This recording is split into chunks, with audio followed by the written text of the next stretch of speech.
권사님이 감사해서 오늘 새벽제단 나오신 여러분들에게 모신잎 송편 드린대요. 음료수도 드리고요. 이게 새벽에 오면 뭔가 먹을 게 자꾸 생깁니다. 오셔서 말씀도 먹고 송편도 먹고 우리 김행렬 권사님 오랫동안 투병 가운데 계시다가 새벽에 오셨어요. 여러분 권사님 위해서 박수 한번 해주시죠. 감사합니다.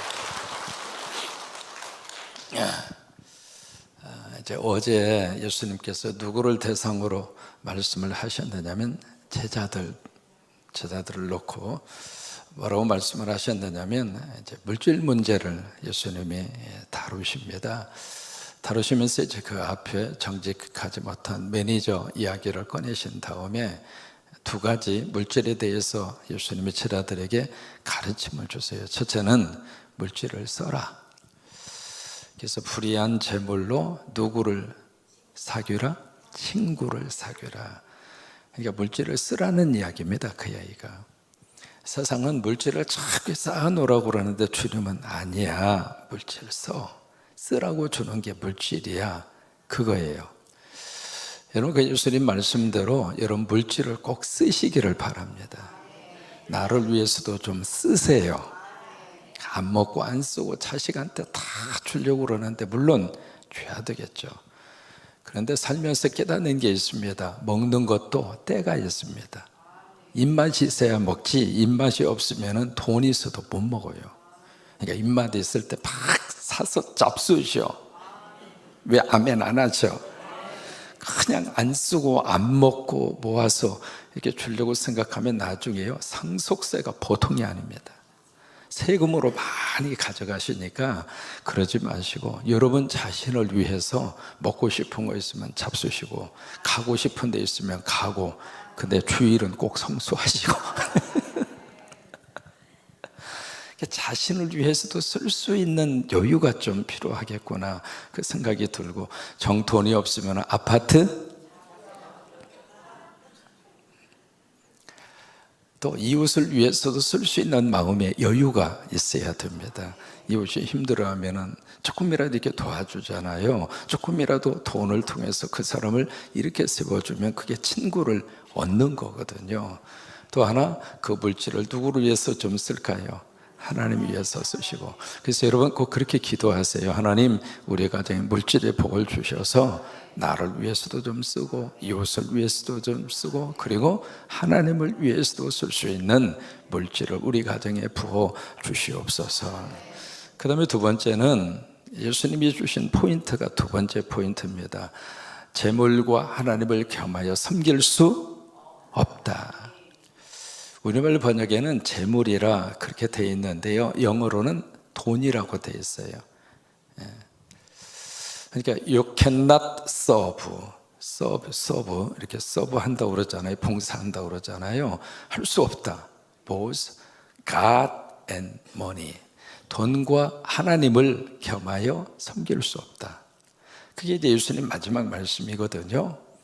그러니까 우리가 생각에는 돈, 하나님 이 두 가지를 함께 잡고 싶지 않아요. 이게 사람들의 생각인데 하나님은 그럴 수 없다고 하는 거예요. 예수님은 그러니까 돈과 물질 가운데 무엇이 앞서야 돼요? 하나님이 앞서야 돼요. 이게 영적 질서입니다. 이게 만약에 돈이 하나님보다 앞서면은요 그때부터는 심각한 문제가 발생을 해요. 그러니까 돈과 하나님 겸하여 섬길 수 없다. 이게 제자들에게 주신 예수님의 말씀인데 그 말씀을 옆에서 누가 듣고 있었느냐면 바리새인이 듣고 있습니다. 바리새인이 들으면서 오늘 본문의 말씀의 시작이 14절에 보시면은 바리새인의 반응이 나옵니다. 같이 한번 읽으실까요? 바리새인들은 돈을 좋아하는 자들이라 이 모든 것을 듣고 비웃거늘 이 모든 것을 들었다. 그 듣고라고 하는 단어가 미완료 진행형입니다. 다시 말해서 완료되지 않고 계속 진행이 된다 그 뜻이거든요. 그러니까 무슨 말이냐면 듣고라고 하는 말은 그 앞에서 제자들에게 예수님이 하신 1절에서 13절까지를 바리새인들이 옆에서 다 똑같이 들은 거예요. 그 말을 다 들은 다음에 이 바리새인이 보인 반응이 비웃었다 그 말이에요. 여러분, 비웃었다라고 하는 그 단어가 긍정적인 모습이에요? 아니면 부정적인 모습이에요? 굉장히 기분 나쁜 표현입니다. 예수님의 말씀을 옆에서 저렇게 엿듣고 있었던 이 바리새인이 딱 하는 말이 피식 웃으면서 코웃음을 치는 거예요. 흥! 저걸 말씀이라고 해요? 그런 이야기예요. 그러면 왜 바리새인이 이 반응을 보였는가? 성경이 그 이유를 여기다가 썼습니다. 바리새인은 뭘 좋아해요? 돈을 좋아했다. 좋아했다고 우리말 번역에 그렇게 되어 있습니다만, 좋아했다는 말은 영어로 like라고 하는 말이죠. 근데 좋아했다는 이 말이 like가 아니라 뭐냐면 love입니다. 사랑했다 이 말이에요. 좋아하는 거하고 사랑하는 거하고는 대상이 달라요. 한번 질문 한번 해볼까요? 돈 싫어하시는 분 계세요? 난 돈 어떤 일이 있어도 싫다고, 나 돈 절대로 싫다고, 그런 분 계세요? 나도 손 안 들을래요. 여러분, 돈이 얼마나 좋은데, 조그맣고 이만한 꼬마 아이한테도 돈을 이렇게 주잖아요. 그러면 그 꼬마 아이가 돈 싫다고 뿌리치고, 물론 가난한 아이도 어쩌다 보면 있을 수 있습니다만은, 어떤 사람이든지 돈 주면 좋아해요? 싫어해요? 다 좋아해요. 그러니까 여기에 돈을 좋아했다라고 하는 이 단어 표현이 그냥 돈을 좋아했다, 그 표현이 아니라 돈을 사랑한 거예요. 그러니까 돈을 좋아할 수는 있지만은, 그러나 좋아하는 단계를 벗어나서 돈을 사랑하잖아요. 그러니까 바리새인들은 돈을 좋아하는 차원이 아니라 돈을 사랑한 거예요. 근데 성경은 디모데전서 6장 10절 말씀에 따라서 하십니다. 돈을 사랑함이 일만하게 뿌리가 되나니. 돈을 좋아하는 것이 악의 뿌리다 그 말이 아닙니다. 여러분, 돈은 좋아해야 돼요. 돈을 좋아해야 가정을 잘 꾸려갈 수 있습니다. 돈을 좋아해야 돈으로부터 어느 정도 자유함을 얻을 수 있습니다. 돈을 좋아해야 교회를 운영할 수 있습니다. 돈을 좋아해야 선교도 할 수 있습니다. 왜 아멘 안 하세요? 돈을 좋아해야 국가도 운영이 됩니다. 이게 바로 뭐냐면, 돈은 좋아하는 대상 인 것은 분명하지만, 근데 좋아하는 차원을 넘어서서 돈을 사랑하는 것은 모든 악의 루트, 뿌리가 된다 이 말이에요. 그래서 돈을 사랑함으로 인하여 악의 뿌리가 되는 결과적으로 믿음의 자리에서 방황하게 되고, 그리고 근심으로써 자기를 찔렀도다. 지금 바리새인들은 돈을 좋아하는 차원이 아니라 돈을 사랑해요. 돈을 사랑하는 입장에서 예수님의 그 말씀을 가만히 들으면서 피식 웃은 거예요. 왜 그랬을까? 그 이유가 있습니다. 자, 그 다음 절에 보시면은요, 예수님이 15절입니다. 예수께서 이르시되 너희가 누구예요? 바리새인입니다. 바리새인들, 너희들은 사람 앞에서 스스로 옳다 하는 자들이나, 스스로가 사람들 앞에서 나는 의인이다, 나는 정당한 삶을 살고 있다, 나는 하나님으로부터 의인이라고 한 칭호를 받은 자다, 그 생각을 남이 해줘요? 스스로 하고 있어요? 스스로 이렇게 생각하고 있는 거예요, 사람 앞에서. 그러니까 사람들 앞에서 나는 하나님의 인정받은 사람이야 라고 스스로 생각한다 이 말이에요. 누가? 바리새인이. 그 이야기를 딱 지적을 하면서 그 다음에 너희 마음을 하나님께서 아신다. 근데 너희의 속내를 겉으로는 그렇게 스스로가 하나님의 인정받았다고 사람 앞에서 스스로가 그렇게 폼 잡고 있지만은 하나님이 네 속 알아, 그 이야기예요. 그러면서 하시는 말씀이, 사람 중에 높임을 받는 그것은, 이것이 바로 뭘까? 사람들 앞에서 최고의 가치로 인정을 하는 그것이 뭘까? 뭘 것 같아요? 돈입니다. 그러니까 사람들 앞에서 가장 높게 평가받고 있는 가치를 부여하는 바로 그것은 바로 돈이에요. 근데 그거 바로 그 돈이 하나님 앞에서는 뭘 받아요? 미움을 받는다. 잘 보세요. 이걸 왜 이 말씀을 예수님이 지금 하시고 있을까? 이유가 있습니다. 바리새인들은요, 이 돈이 곧 바로 뭐냐면 하나님이라고 생각을 했어요. 무슨 얘기냐면 하나님을 잘 믿으면, 신앙생활을 잘하면 하나님께서 우리에게 주시는 거기에 대한 보상으로 주시는 것이 돈이다. 그래서 이것이 어디로 발전이 되느냐면, 부자는, 돈이 많은 사람은 하나님을 잘 믿는 사람이고, 가난한 사람은 하나님을 믿지 않는 사람이다.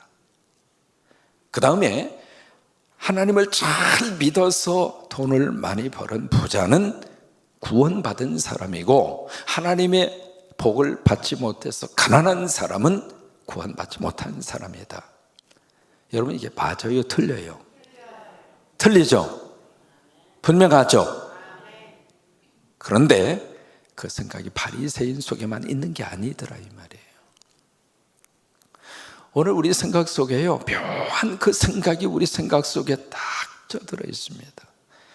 그래서 부자는 예수 잘 믿고 복 많이 받은 사람이고, 가난한 사람은 아무리 열심히 신앙생활하고 예배드리고 교회 봉사해도 가난한 사람은 하나님의 복을 받지 못했구만, 그래, 그럼 믿음이 좀 부족한 것이 있는 거지, 그렇게 생각하더라, 그 말이에요. 그 생각을 지금 누가 하고 있는가? 바리새인들이 하고 있어요. 근데 그 생각을 또 누구도 하고 있는가? 오늘 우리 교회도 그 생각을 하더라, 이 말이에요.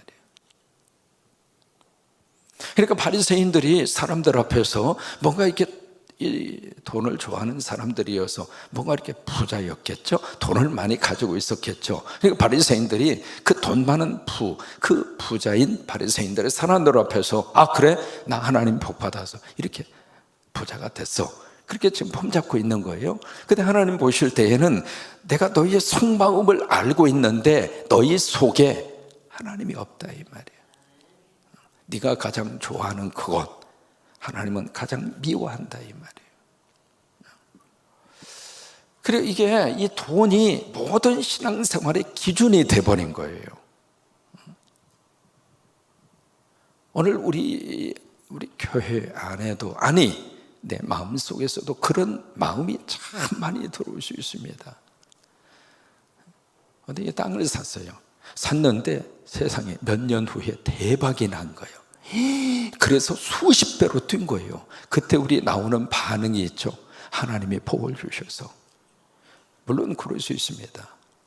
그런데 저쪽에 아파트를 사정이 있어서 팔았어요. 팔았는데 판 그 다음 날 그 아파트가 4배로 뛰었어. 그러면 그 딱 팔고 나서 4배로 뛴 아파트를 보면서 무슨 생각이 들어요? 하나님이 나 미워했나 봐. 하루만 있다가 팔라고 하시지. 그 생각이 들면서 내 믿음에 대한 이상한 캐션마크를 갖더라, 이 말이에요. 이게 우리 속에 이 돈 문제가요, 신앙생활에 굉장히 많은 것을 차지하고 있어요. 그리고 돈에 대해서 잘못된 개념을 가지고 교회에 나오시고 신앙생활하는 분들이 의외로 많아요. 주님은 오늘 거기에 대한 메시지를 우리에게 주고 있는 겁니다. 여러분, 이해가 되셨어요? 돈은요, 축복일까요? 은사일까요? 잘 생각해 보세요. 돈은 축복일까요? 은사일까요? 이렇게 설명해 볼까요? 축복은 누구나 다 받는 게 축복이에요. 은혜는 축복입니다. 이해가 되세요? 예수 믿으면 누구나 다 받는 것은 축복이에요. 그래서 은혜는 축복이라 그 말이에요. 누구든지 예수 믿으면 하나님이 은혜 주세요. 또 하나, 성령의 거룩한 역사, 성령님이 내 안에 들어오셔서 성령의 귀한 역사로 내가 예수를 구주로 고백하고 믿음 생활하게 하시는 이것은 하나님이 주시는 은혜입니다. 그러니까 성령님은 누구나 다 받을 수 있습니다. 사모하고 성령의 역사를 간절히 원하면 성령님은 누구나 우리에게 들어오셔서 예수 믿게 하시고 구원받게 하시고 믿음의 삶을 살게 하세요. 그러면 성령은 하나님이 주시는 은혜라 이 말이에요. 축복이라 이 말이에요. 그런데 은사는 누구나 다 똑같은 게 아닙니다. 내가 이 은사가 있다고 해서 저 사람도 똑같이 은사가 있는가? 안 그래요. 어떤 사람은 참 대접하는 은사가 있습니다. 막 있으면 가만히 못 견뎌요. 어떻게 해서든지 갖다가 주려고 그래요. 그 대접의 은사입니다. 그럼 은사는 예수 믿으면 모든 사람이 똑같이 주는 게 아니에요. 누구한테는 있을 수도 있고 누구한테는 없을 수도 있습니다. 물질이 그렇다 이 말이에요.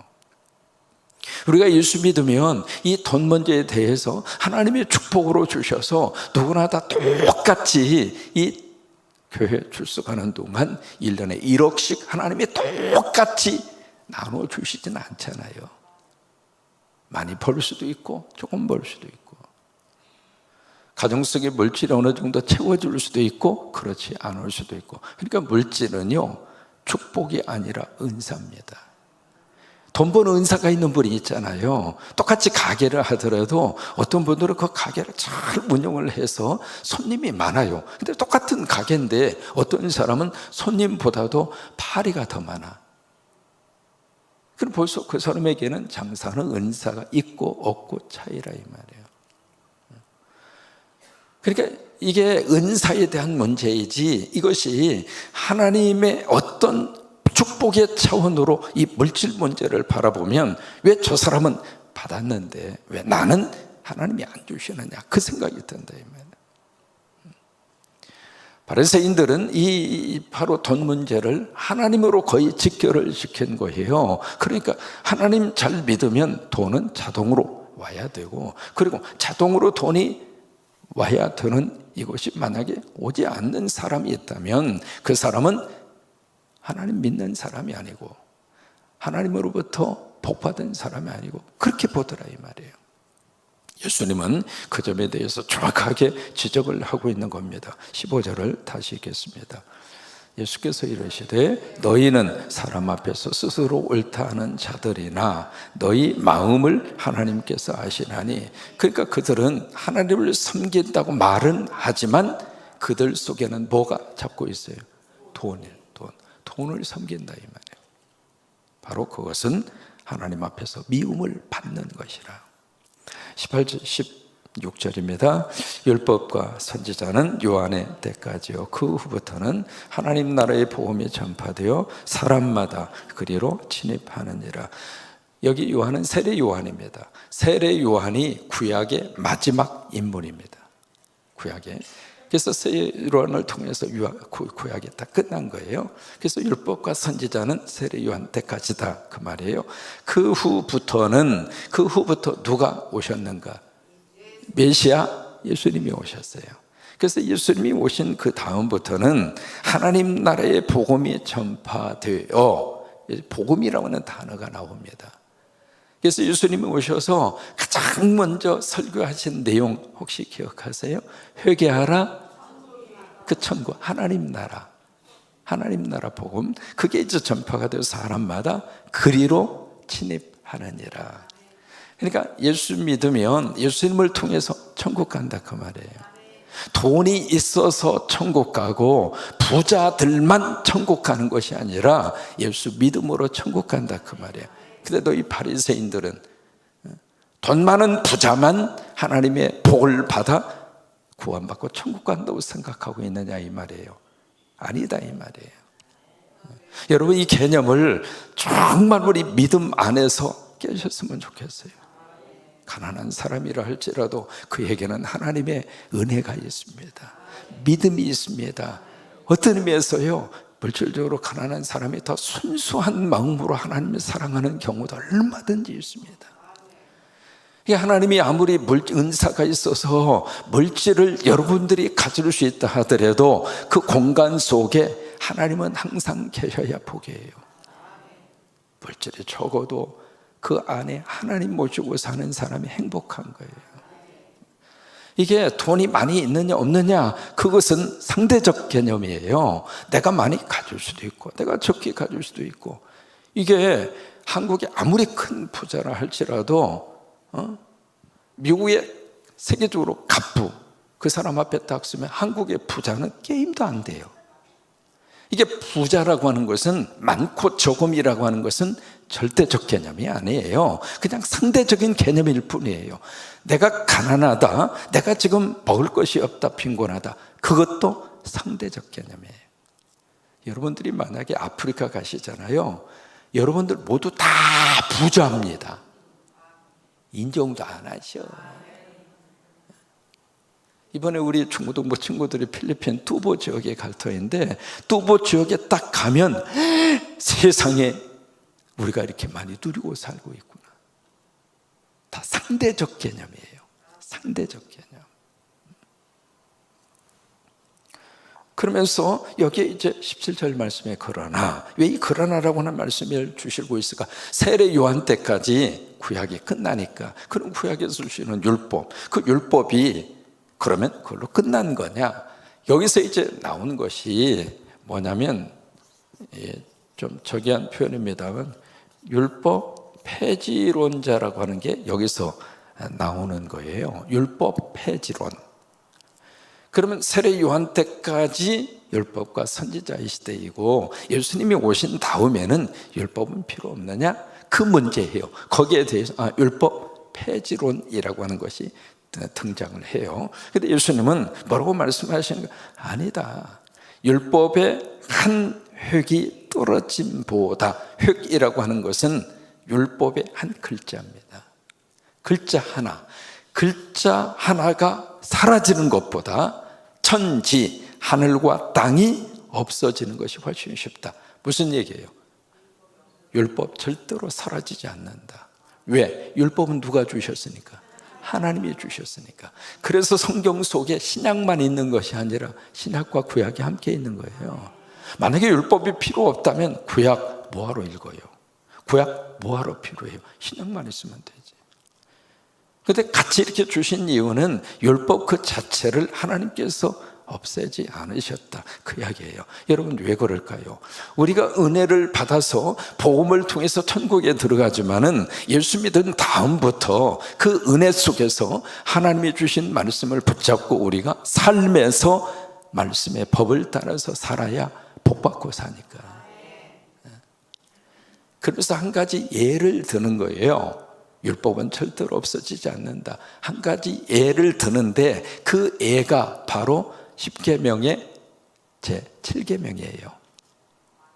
아세요? 제 7계명이 뭐예요? 너무 힘들어요? 가늠하지 말라. 그 율법 없어지지 않았다. 그 율법 살아있다. 그래서 마지막 절에 예수님이 그 말씀을 하시는 거예요. 18절에 두 번이나 간음이라고 하는 단어를 쓰고 있잖아요. 두 번이나 간음함이라. 예, 율법 폐기되지 않았다. 율법 그대로 살아있다. 그러니까 바로 뭐냐면 이 말씀을 이 속에서 여러분들이 이해를 하셔야 돼요.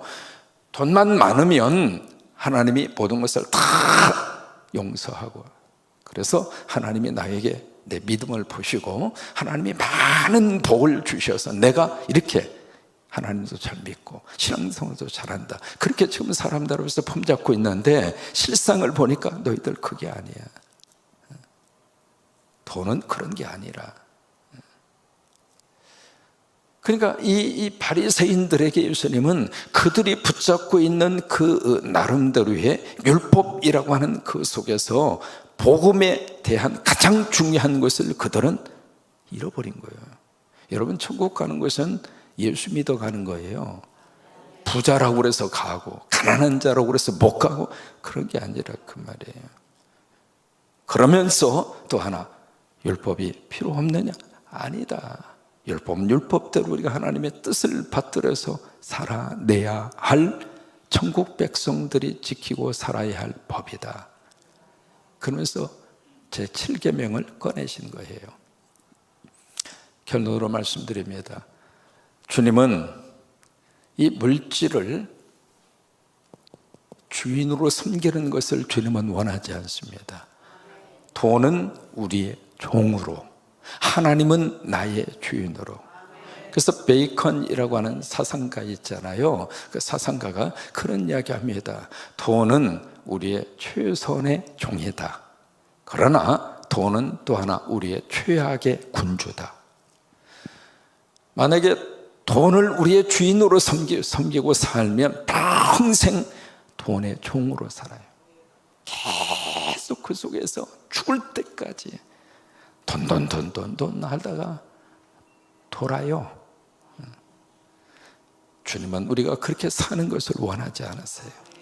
하나님을 주인으로 삼고 그 하나님이 우리 삶에 필요한 물질을 공급하셔서 주신 물질 우리가 아멘 하면서 그 안에서 자족하고 살라고. 따라서 한번 하시죠. 자족하는 삶. 다시 한번 만족하는 삶. 두 가지 기준이에요. 먹을 것과 입을 것이 있은즉 족한 줄로 알지니라. 여러분 먹을 거 있어요 없어요? 그러면 만족하고 사세요. 더 이상 우리 집은 왜 이렇게 가난하냐고 그러지 말고, 차를 세 대나 굴리면서 왜 우리 집 이렇게 가난하냐고, 아파트에 뜨거운 물 펄펄 나오는 그 집에 살면서 왜 우리 집은 이렇게 돈이 없냐고. 그러면 어디까지 여러분들이 가지셔야 이만하면 됐습니다 그러시겠어요? 먹을 것과 또 하나 입을 것. 입을 것 있어요 없어요? 있으시잖아요. 족한 줄로 알지니라. 여러분 예수님 안에서 이 만족함을 가지고 그렇게 살 수 있게 되기를 주의 이름으로 축원합니다.